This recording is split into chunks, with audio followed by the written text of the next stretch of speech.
In the next section, we look at symmetry a little bit. Now this is small scale all the way down to micro scale symmetry.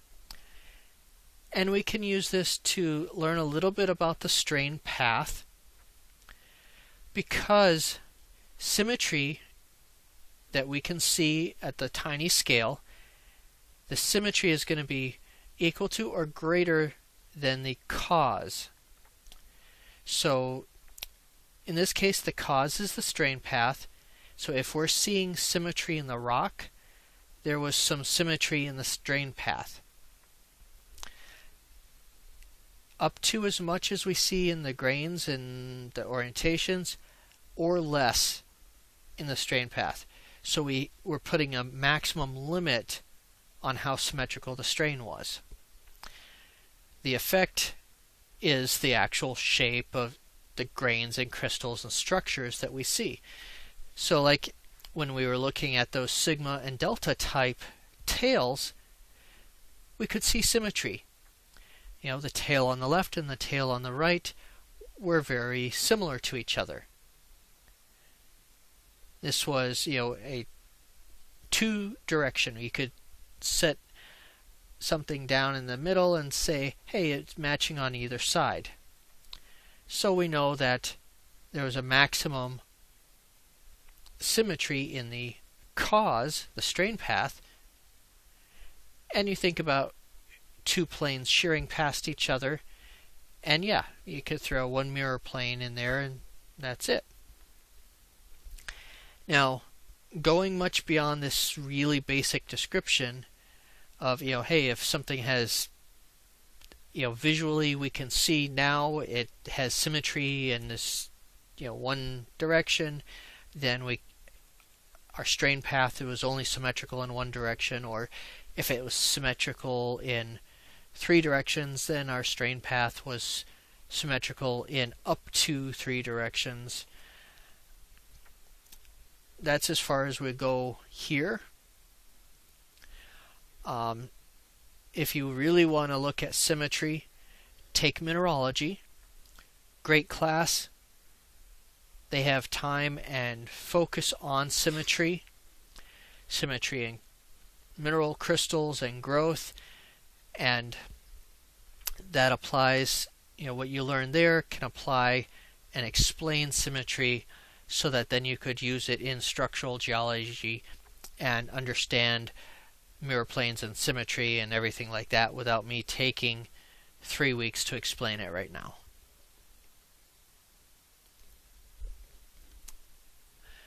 Fold transposition. This is how we can get folds that overturn, folds that fold up on themselves, how we can get old beds on top of young beds. Fold transposition. This kind of steps you through A through F, is moving forward in time. So we start out with some shearing going on, and one of the layers starts folding. We can see as we move from B to C to D that the folding elongates and becomes more extreme until we reach E, and the already folded layer starts to fold more. And so down, once we reach F, we can see some extreme pattern. If you start to follow that dark line from the left hand side to the right hand side, you're going back and forth a bunch of times before you reach the edge of the picture again.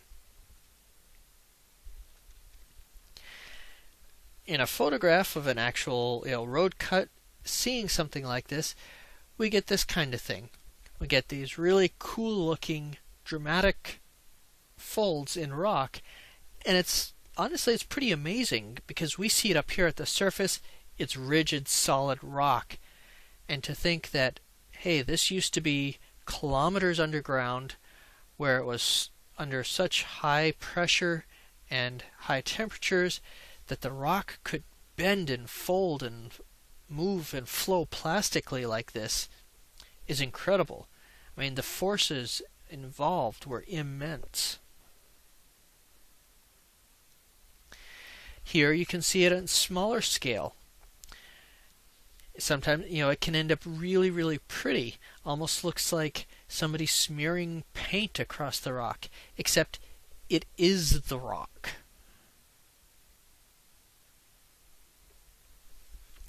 And this is where we can also start getting reversals. Again, we have shearing where the top is moving to the right and the bottom is moving to the left. We get some folds.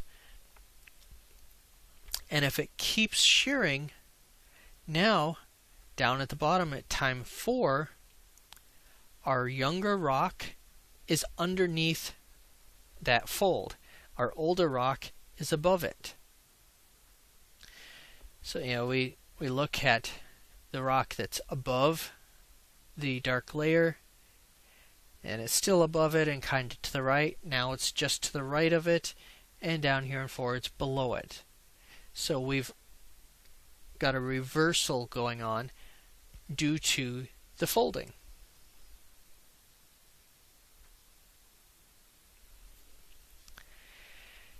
Now, also, we can break up the layers and squish them and really change the way they look if we have progressive continuous strain over a long period of time that's coaxial.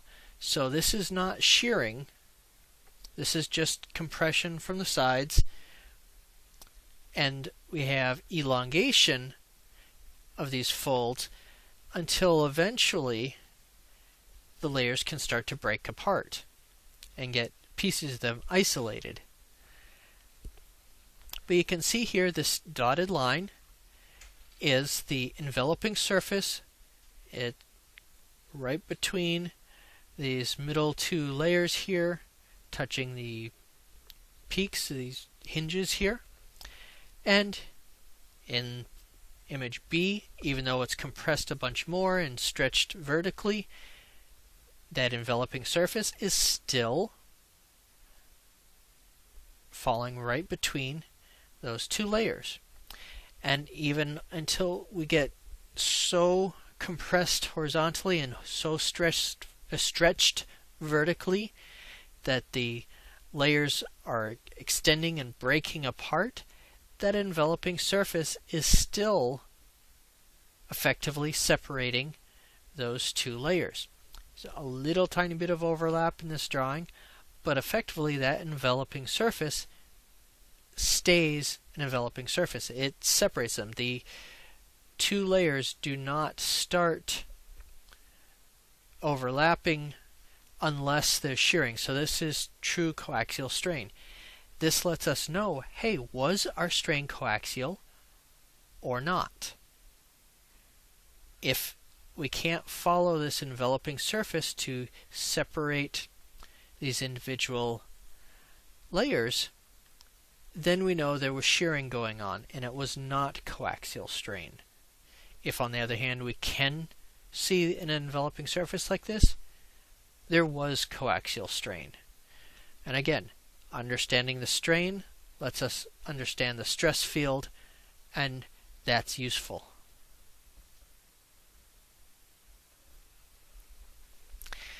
Now, sheath folds are pretty cool, and these happen when we have a doubly plunging fold and there's a lot of shear going on in that area. So we have a doubly plunging fold that then gets progressively sheared more and more and more, and the peak of the fold gets drawn out into a nose. Now, if it gets exposed in an outcrop, so we've progressed from time 1 through time 4, shearing with the top moving to the upper right, the bottom moving to the lower left, and that's how it keeps extending. And then we come along and we erode or cut for a road cut, or however that surface there, we can see something like this. We get this bullseye pattern right here. You can see a lens cap for scale. So, this bullseye pattern is 1 or 2 feet across, maybe a foot tall. This was originally just a doubly plunging fold that then got sheared and extended and then eroded away, like where this red line is, to give us this bullseye pattern. It's called a sheath fold.